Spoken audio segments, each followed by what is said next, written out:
Hi friends, பாருங்கப்பா, இந்த rose காலையில் காமிச்சிருப்பேன் ஆப்ராகாடாப்ரா. ஸோ இந்த ஒரு செடியில் கலர் சேஞ்ச் ஆகுறதுன்னு காமிச்சிருப்பேன். ஸோ ஃபஸ்ட் டைம் இந்த மாதிரி ஆகுது. ஸோ இது வந்து ஒரு நல்ல ஒரு டார்க் மெரூன் கலரில் வருது இந்த பூ. அதுக்கப்புறம் ஒரு ஸ்ட்ரைப் வந்து ஒரு ஒயிட்டாக ஸ்ட்ரைப்பும் வருது. அதுக்கப்புறம் உங்களுக்கு எல்லோ ஸ்ட்ரைப்பும் வருது. இப்போ திடீர்னு ஒரு குச்சி தனியாக வளர்ந்து இதில் திடீர்னு ஒரு எல்லோ கலர் பூ பூத்துருக்கு. ஸோ எனக்கே இது திடீர்னு கார்டனில் வந்து பார்க்கும்போது இது வேறு செடின்னு நினச்சேன். பக்கத்தில் ஏற்கனவே ஒரு எல்லோ செடி இருந்தது. ஸோ அந்த செடி கிடையாது, இதே செடியில் இந்த பூ பூத்துருக்கு. ஸோ இந்த செடி பக்கத்தில் கொஞ்ச நாள் இருந்துச்சு, இந்த எல்லோ செடி பக்கத்தில் இந்த செடி இருந்துச்சு. திடீர்னு பார்த்தா இந்த செடியும் இந்த மாதிரி எல்லோ கலரில் பூக்குது. ஸோ சில அதிசயமெல்லாம் கார்டனில் நடக்கும். நமக்கு திடீர்னு சர்ப்ரைஸ் கொடுக்கும் கார்டன். ஸோ இன்றைக்கி ஸ்கேலை பற்றி கிடையாது, நாளைக்கு ஸ்கேலை பற்றி சொல்கிறேன். ஸோ பிகினர்ஸ்க்காக ஒரு 2 செடியை நம்ம நட்டி காமிச்சோம். அந்த செடியை அப்டேட் காமிச்சிடுறேன். ஸோ அந்த செடி எப்படி இருக்குன்னு பார்க்கலாம். ஒன்று கொக்கோபீட்டும் ஒன்று சாயிலில் நம்ம வந்து பாட் பண்ணோம். ஸோ இன்றைக்கி கூட சப்ஸ்கிரைபர்ஸ் கேட்டிருக்கீங்க, நான் மண்ணெல்லாம் கொஞ்சம் எடுத்துகிட்டு நான் பாட் பண்ண போகிறேன், என்ன கொடுக்கட்டுன்னெல்லாம் கேட்குறீங்க. ஸோ பாருங்கள் இதெல்லாம் எப்படி இருக்குன்னு. கொஞ்சம் தளிரெல்லாம் அப்படியே விட்டுட்டு தான் நம்ம பாட் பண்ணோம் இந்த செடி கொக்கோபீட்டை. ஸோ ஒரு 4 நாள் கழித்து இந்த செடிக்கு ஒரு இன்செக்டிசைட் ஸ்ப்ரே பண்ணணும்னு சொல்லியிருந்தேன். ஸோ கான்ஃபிடார் வந்து ஸ்ப்ரே பண்ணலான்னு சொன்னேன். ஸோ இது செடி பெருசாக தான் இருக்குது. ஸோ நம்ம இதுக்கு எக்ஸோடஸ் கூட ஸ்ப்ரே பண்ணலாம். நம்ம ஆன்லைன் ரோசஸ் வாங்கிட்டு வர செடி ரொம்ப குச்சி மாதிரி இருக்கும். ஸோ அதுக்கு 1/2 ml கான்ஃபிடார் யூஸ் பண்ணலாம். ஸோ இந்த செடியெல்லாம் கொஞ்சம் பெருசாக இருக்கிறதுனால தாராளமாக நிறைய பேர்கிட்ட கான்ஃபிடார் இருக்காது. ஸோ பெரிய செடியெல்லாம் இருந்தால் தாராளமாக எக்ஸோடஸும் கெம் அந்த மாதிரி கூட நீங்கள் யூஸ் பண்ணலாம். ஸோ நான் இந்த செடிக்கு யூஸ் பண்ணேன். ஸோ பாருங்கள், இந்த மாதிரி 1, 2 இலையெல்லாம் ட்ராப் ஆகும். ஸோ அதை பார்த்து நீங்கள் பயப்பட வேண்டாம். அதுக்கு ஏன்னா கனெக்ஷன் இருக்காது. ஸோ மொத்தமாக ட்ராப் ஆனாலும் எந்த இஷ்யூஸ் இல்லை. அந்த தளிரெல்லாம் சில நேரம் பிக்கப் ஆகும், சில நேரம் ட்ராப் ஆகிடும். புதுசாக உங்களுக்கு தளிர் வரும் உங்களுக்கு. ஸோ மேக்ஸிமம் நீங்கள் வாங்கிட்டு வர செடியில் பெரிய இலையாக இருந்தால் கண்டிப்பாக கட் பண்ணிடணும், முட்டை கட் பண்ணிடணும். ரொம்ப தளிர் குட்டி குட்டியாக தளிர் இருந்தால் மட்டும்தான் விடணும். காரணம் வந்து உங்களுக்கு வந்து அதுக்கு சப்ளை கொடுக்க முடியாது. ஸோ இது மாதிரி செடிகளுக்கு நம்ம கான்ஃபிடார் கொடுக்கலாம். ஸோ இந்த மாதிரி பெரிய செடிகளுக்கு நீங்கள் தாராளமாக நீங்கள் எக்ஸோடஸ் மாதிரி ஸ்ப்ரேயும் பண்ணிக்கலாம்.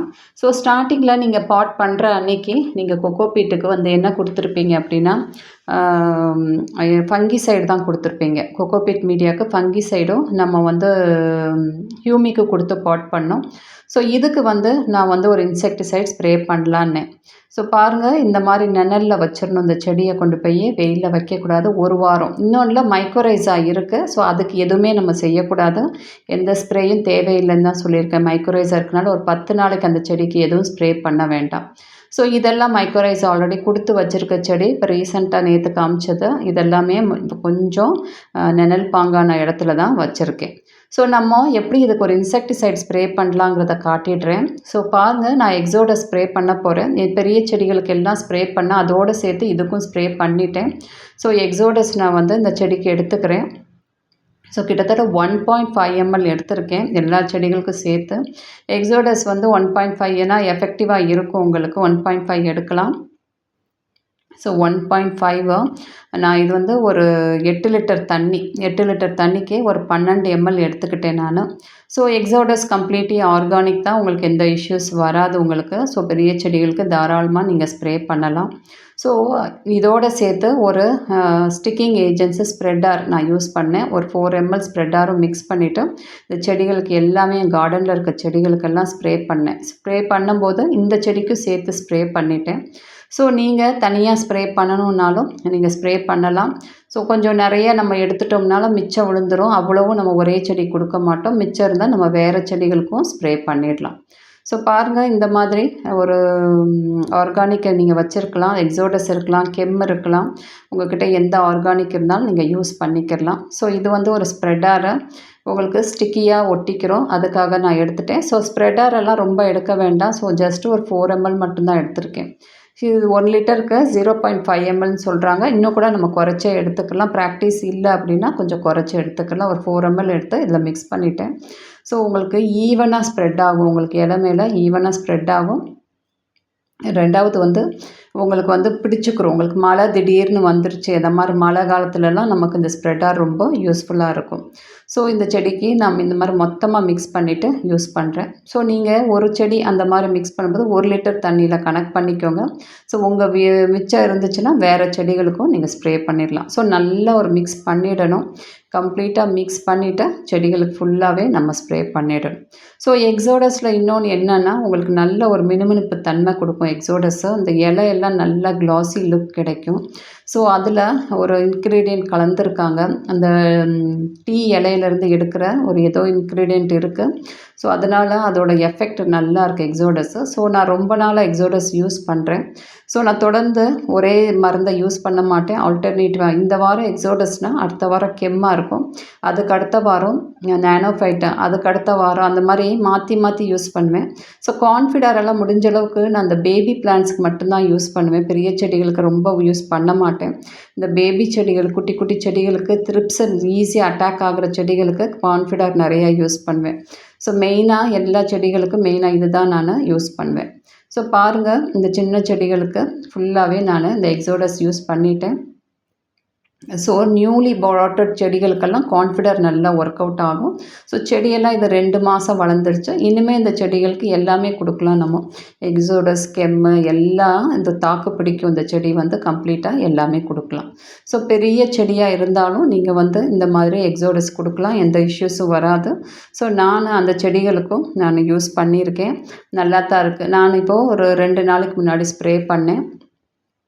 ஸோ நம்ம பாட் பண்ணி அன்றைக்கி நான் ஃபங்கிசைடு எதுவுமே செடிக்கு ஸ்ப்ரே பண்ணல. நம்ம ஜஸ்ட்டு அந்த மீடியாவுக்கு மட்டும்தான் ஊற்றி விட்டோம். ஒருவேளை நீங்கள் ஃபங்கிசைட் ஸ்ப்ரே பண்ணியிருந்தீங்க அப்படின்னா ஒரு 4 டேஸ் கழித்து ஒரு இன்செக்டிசைட் நீங்கள் ஸ்ப்ரே பண்ணுங்கள். ஸோ என்கிட்டே இருந்த செடினால் நான் அந்த இலை மேலே எந்த ஃபங்கிசைடும் ஸ்ப்ரே பண்ணலை. ஸோ பாருங்கள், எல்லா செடிகளுக்கும் கம்ப்ளீட்டாக நான் இன்செக்டிசைட் ஸ்ப்ரே பண்ணிட்டேன். ஸோ இந்த மாதிரி நீங்கள் மல்லிகைப்பூ செடி அதே மாதிரி நல்லா ஒயிட் பூச்சியெல்லாம் வருதுன்னு சொல்கிறீங்க. முடிஞ்ச அளவுக்கு ஆர்கானிக்காகவே இந்த மாதிரி கூட நீங்கள் ஸ்ப்ரே பண்ணிடலாம். நல்ல ஒரு எஃபெக்டிவ் இருக்கும். இப்போ இந்த மழை காலத்தில் இந்த கிளைமேட் இப்படி இருக்கும்போது நிறைய இன்செக்ட்ஸ் தாக்குதல் இருக்கும். மெயினாக வீக்லி ஒன்ஸு இன்செக்டிசைட் நீங்கள் ஸ்ப்ரே பண்ணணும். ஸோ பாருங்கள், இந்த செடி கொக்கோபீட்டில் வளர்த்த செடிக்கு நான் இதை ஸ்ப்ரே பண்ணிட்டேன். கம்ப்ளீட்டாக அதை நனைச்சி விட்டுட்டேன். ஸோ ஏதாவது பூச்சி கீச்சி வருதுன்னா வராது. ஒரு வாரத்துக்கு இது தாக்கு பிடிக்கும். ஸோ நீங்கள் ரொம்ப சின்ன செடியாக இருந்தால் டோசேஜை குறைச்சிக்கோங்க. பெரிய செடியாக இருந்துச்சுன்னா இந்தளவுக்கு நீங்கள் டோசேஜ் எடுத்துக்கலாம்.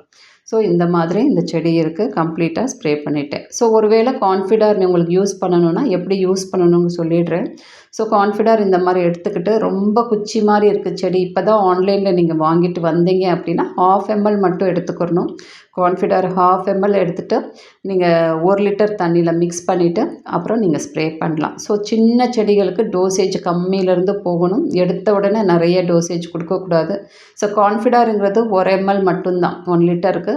ஸோ நியூ செடி, புது செடிகளுக்கு 1/2 ml போதும். பாருங்கள், 1/2 ml இந்த மாதிரி நான் மிக்ஸ் பண்ணிவிட்டு உங்களுக்கு எப்படி மிக்ஸ் பண்ணுறதுன்னு சொல்லித்தரேன். நீங்கள் மிக்ஸ் பண்ணி ஸ்ப்ரே பண்ணலாம். ஸ்ப்ரெடார் எதுவுமே நான் மிக்ஸ் பண்ணலை. அப்படியே இது மட்டும் தண்ணியில் மிக்ஸ் பண்ணிவிட்டு நீங்கள் ஸ்ப்ரே பண்ணலாம். ஸோ இதுதான்ப்பா இன்றைக்கி பிகினர்ஸ்க்கு எப்படி நம்ம இன்செக்டிசைட் ஸ்ப்ரே பண்ணலாங்கிறத சொல்லிவிட்டேன். ஸோ நாளைக்கு ஸ்கேலை பற்றி பார்க்கலாம். ஸோ இந்த செடியோட க்ரோத் எல்லாம் அப்பக்கப்போ அப்டேட் பண்ணிக்கிட்டே இருக்கேன். பார்த்து வளர்க்குறதுக்கு ஈஸியாக இருக்கும் உங்களுக்கு. ஸோ இந்த மாதிரி நீங்கள் ஒரு சின்ன கேன் வச்சுக்கோங்க. ஒரு 2 லிட்டர் கூட நீங்கள் வச்சுக்கலாம். வச்சுக்கிட்டு நீங்கள் ஒரு கொஞ்சம் செடினா 2 லிட்டர் வச்சுக்கோங்க. பெருசாக இருந்தால் 5 லிட்டர் இந்த மாதிரி வச்சுக்கிட்டிங்கன்னா ரொம்ப யூஸ்ஃபுல்லாக இருக்கும். இந்த மாதிரி நல்லா கலந்துட்டு மிக்ஸ் பண்ணிடலாம். ஸோ இதுதான்ப்பா இன்றைக்கி வந்து எப்படி இன்செக்டிசைட் ஸ்ப்ரே பண்ணுறத சொல்லி கொடுத்துருக்கேன். Thank you friends.